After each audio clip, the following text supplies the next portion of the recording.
Morning! Fam bam! What's poppin'?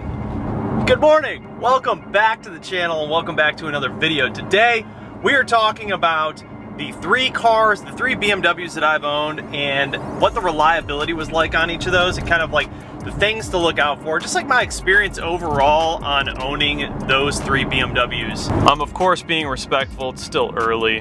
What is it, 8:30 in the morning, so the valves are closed. I'm gonna grab some coffee here and I'm pretty much guaranteeing that after I get coffee in me, you know what happens to those valves. Oil's heating up, doing its job. I love this steering wheel. This thing's awesome, man. Such a beautiful addition to this interior. Good morning. May I have a Grande Nitro Cold Brew with sweet cream? Absolutely. What else can I get for you? That'll be it. Alrighty, it's gonna be $5.36 out the window. Thanks so much. Thank you. It's my favorite. Coffee acquired. There's a 99% chance that I'll scrape coming out of this driveway. Happens every time. Ready for it?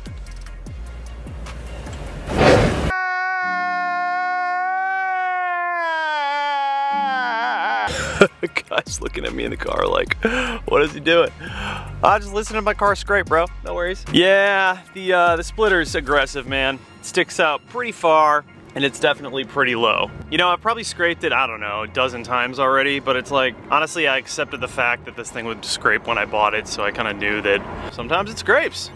Just gotta deal with it. A little scraping never hurt anyone. Now it's probably as good of a time as any.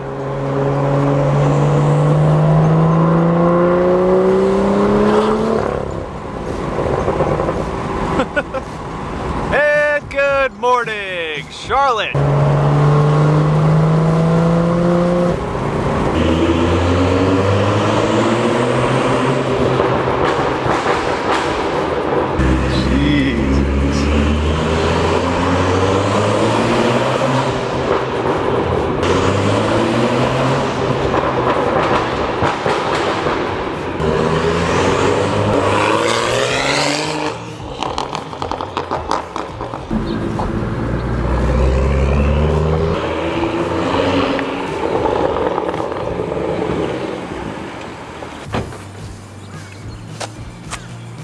Sheesh. God damn. Today we're gonna be talking about the reliability of the three cars that I've owned. So which ones were like the most reliable and kind of my experience with owning the three different cars. First, let's talk about the three different cars that I have in fact owned. If you are a newer subscriber, maybe you do not know, but I started this channel with an F30, hence the name Thick F30.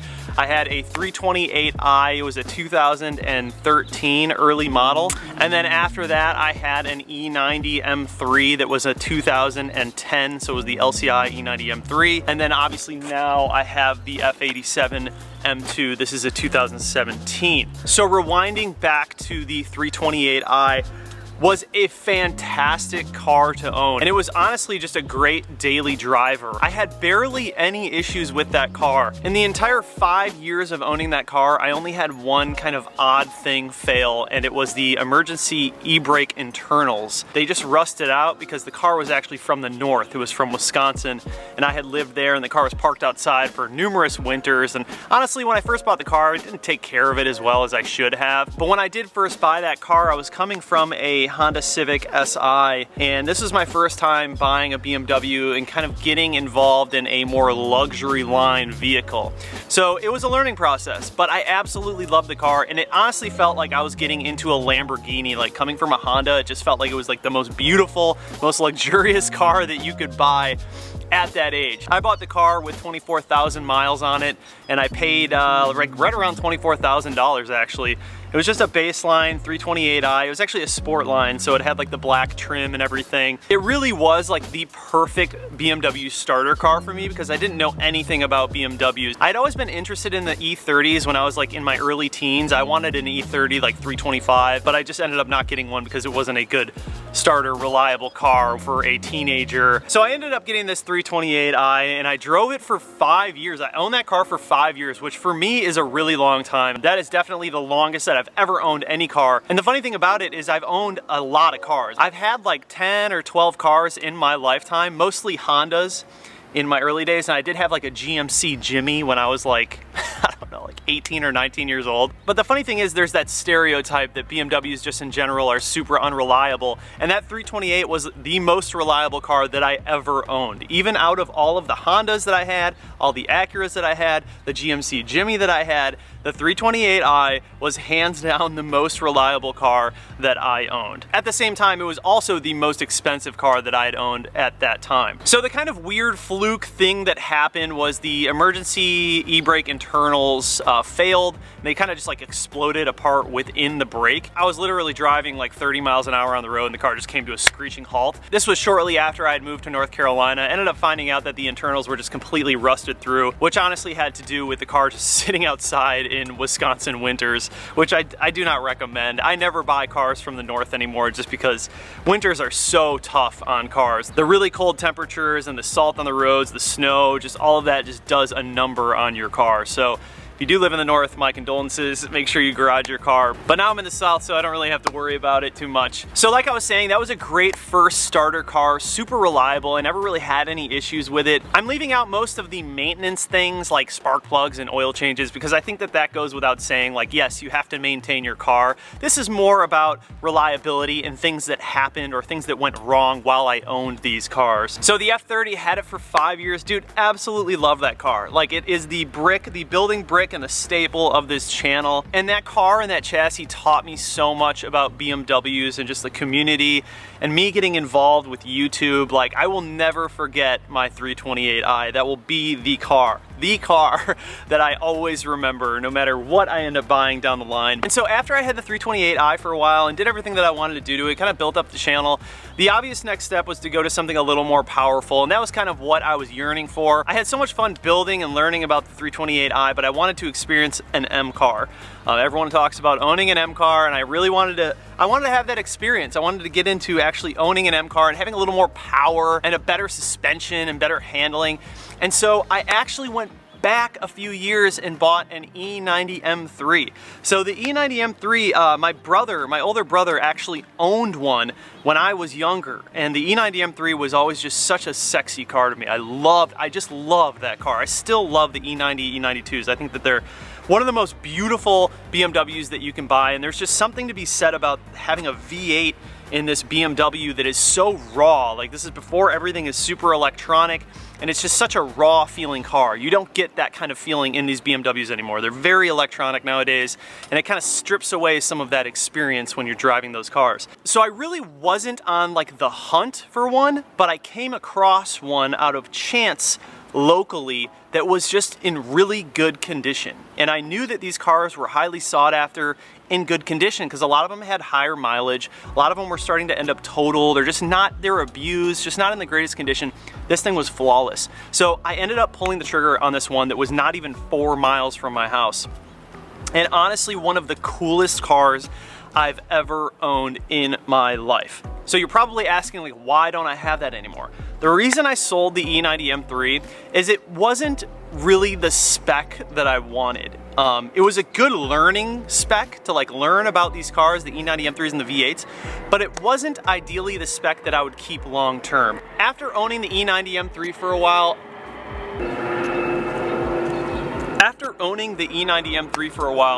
I kind of realized that I'm more of an E92 person. I loved the sedan, but with the V8, I wanted that coupe, man. I wanted that sport coupe. I just thought they looked better too, like overall. In the beginning of all this, I really thought that I was a sedan guy for life.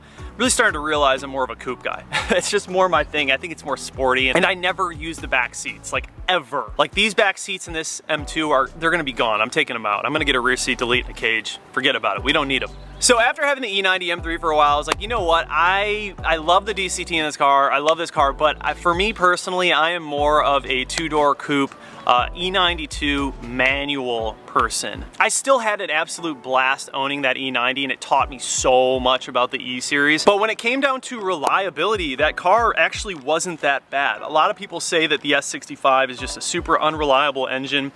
I think it's a luck of the draw, man. Like, it depends on how it was taken care of before you pick up the car. I really didn't know how the car was maintained before I bought it. I could have just gone with that gamble and not done the rod bearings, but at the same time, I really did want to just take care of it so I didn't have to worry about anything. And I also wanted to make the content for you guys, changing out all the rod bearings and kind of giving you my experience on that. And I definitely think if you are going to buy an S65 powered BMW, definitely do the rod bearings. If it hasn't been done before, just do it, take care of it. It's that peace of mind and you never have to worry about it again, and the car just drives 10 times better. You really don't know if the owners previous to you allowed the car to warm up enough, and you really just don't know if that car was abused or not. So I just went ahead and did it, never had to worry about it again. I also had sort of like a funky issue with the FRM in that car.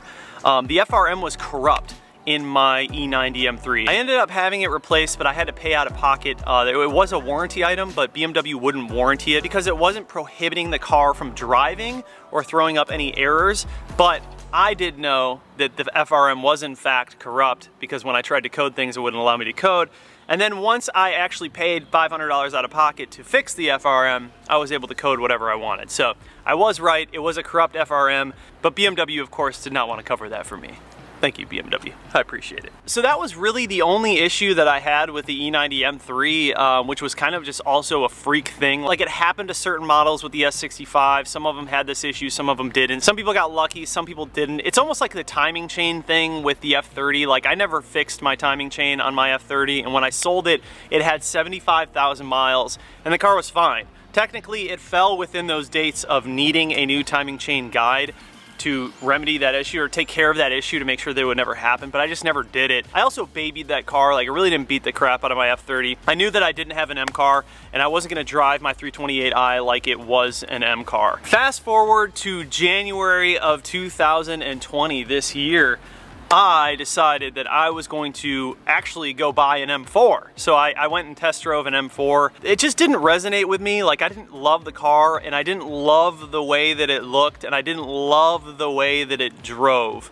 Also, the specific one that they had was just not, it wasn't in the best of conditions. And they just happened to have had a 2017 manual pre-LCI M2. I had never really considered an M2. I did, however, do a feature film on my friend Matt M2 Ghost. I had done a feature film on his car a few weeks prior to me going to the dealership, and the gears started changing with my thoughts on the M2. After I made that video on his car, I realized that I had been kind of sleeping on the M2 for a while now, and I didn't realize how sick these cars actually are. Especially with the manual transmission. Like, I know that's a big debate, DCT or manual. I think for experience, like if you're just looking for a fun car that's quick and you want an experience out of it, the most experience out of that car, you go with the manual. Especially now that in the future we may not have the option of buying these cars in manual. I'm sure at some point BMW will get rid of the option of going with the manual. It's almost like these cars are becoming extinct. Kind of is the way that I see it. And I just love the feeling of having the clutch and having the shifter and throwing around gears. It's just, there's no feeling like that. DCT does not do it for you. DCT is still super fun, don't get me wrong, and it's fast as heck. If you're going for speed, get a DCT. But when it comes to experience, I'm a manual guy through and through. So went to the dealership to buy this M4, wasn't really feeling it, wasn't really vibing with it. Saw this M2 and I was like, nah, why not? Like, let's go for a test drive in this M2. It was really, really clean, only had 30,000 miles. So we go for a drive and we get like 3 blocks into the driving with this car. I was like, write up the papers, dude. Let's do this. This car, this is it. This is the car. And I was totally not expecting to buy an M2. Now, fast forward to now. I mean, it didn't take this long for me to figure this out, but fast forward to now, this is hands down my favorite car that I've ever owned. To date, out of all the BMWs, all of the Acuras and Hondas, this F87 M2 in manual is by far my favorite car that I have owned to date. Everything from the way that it handles, everything from the way that it sounds, the way it puts down the power, the way that it looks, all of the styling and modification options that I have for this car, bar none, this is my favorite car that I've ever owned. And I think if you've been watching these videos for a while, you probably are picking up on that. So I only had that E90 M3 for 5 or 6 months just because I didn't really love it. It was a fun experience to have that car and kind of build it up and do all the maintenance stuff to it, but it just never really resonated with me like this car does, or the F30. Like, I love the F30 too, but I really had no issue getting rid of the E90. It was kind of easy for me to let that go because honestly, it just wasn't that special to me. This car, however, is super special to me. I don't think I will ever get rid of this. If I have the capabilities and the space to keep this car forever, I will, because it's just, there's nothing like it. The driving experience of this car, and I'm not talking about all the M2s in general, I'm just talking about this specific one because of the way that I have modified it and what I have done to it, the way that it handles, and the way that I put like my spin on it. It just feels perfect, man. It just feels so good. And now that we're getting into some custom tuning, building up a little more power, I'm just so excited to dial this thing into like the perfect daily driving and trackable, reliable car. But in terms of reliability, I mean, it's a 17, it's only got 35,000 miles, so you can probably guess I've had zero issues with it. Like all of the other models that I've had, obviously oil changes, brakes, spark plugs, you know, these are all things that you need to take care of without question. This does have an N55 in it, so there are some talks about the N55 having some rod bearing issues or just wear, overall wear. Now, like anything else, it's super important to make sure that your oil heats up, and that's honestly why I got the steering wheel, because it has the oil temp gauge. Super important to let that oil get to operating temperature before you start ripping around on your car. I think if I have this car up to like the 100,000 mile mark, maybe we might do the rod bearings, maybe, depending on how much I'm tracking it and how much I'm beating on it. These N55Bs are fantastic motors, man, and if you take care of them, they'll take care of you. I also want to say that the S55 and the M2 competition and the M4 and M3 is a sick engine. And if you are looking for power, like you just want all the power, go with the S55. That's gonna put you where you wanna be, because downpipes in a tune, like you can reach crazy numbers. This N55 is gonna take a little more modification to get to the higher numbers. My goal personally with this car is really just 500 horsepower, daily driven, and reliability. I'm not really looking to push this thing into crazy horsepower numbers. I just don't think it's necessary with this car. If I did want to go that route, I would probably do something like an S55 M2 comp, or even looking into like the E90 SUPRA or a 340 with the B58, because those engines are a little more tailored to putting out gigantic horsepower numbers and just taking it. So I guess you could probably say that this video is for all of those people out there that talk crap about how unreliable BMWs are. Dude, it all depends on the owner. It all depends on how you're taking care of the car and doing your research and finding out, you know, what is the history on the car, and just making sure that you buy the correct models that aren't just prone to having a lot of failures and malfunctions and issues down the line. I kind of knew getting into the 328i that I wasn't gonna have too many issues as long as I wasn't really like beating the crap out of the car and I just maintained it and took care of it. I knew with the E90 M3, I already knew that I was gonna be taking care of the rod bearings. I made sure that it didn't have any oil leaks. The valve cover gaskets on the S65s tend to leak a lot. The valve covers also bubble up a little bit, so a lot of people are replacing the gaskets and the valve covers in general on the S65. I knew all of that getting into it. I just knew that it was gonna be a more expensive car and would probably, especially getting into the higher mileage, take a little more money to maintain. It was good that I had owned that car, because the E90, that specific one, the E90 M3, just wasn't for me. In the future, if I did go back into that platform, which I think I might, I would do an E92 Interlagos carbon slick top roof with manual. Hands down, that is the way that I would go. Or I would do the Alpine White with the manual carbon roof. I think those are the two sexiest ones out there. But for right now, we've got my beautiful M2 here, and I'm just in love with this car and I'm having so much fun building it. Anyways guys, if you have owned a few BMWs in your life, please comment down below. I wanna light this comment section up. I wanna turn this into like a forum section, help people who are looking to buy BMWs. I mean, one of the most common DMs that I get is, I'm looking to buy a BMW. I'm looking to buy this BMW. Should I do it? Is it reliable? The most common DMs that I get are about that. So if you guys want to comment down below, talk about what you own, has it been reliable, what kind of issues have you come across? Maybe we can help some of these people out who are looking to buy BMWs. But you guys, thank you so much for watching the video. Please do subscribe. Please, if you enjoy this content, make sure you subscribe. We're trying to get to 50,000, we're almost there. But thank you guys so much for watching this video. Please like this video, comment down below, hit that bell notification, and just like that, this video's over, and we are out. Peace.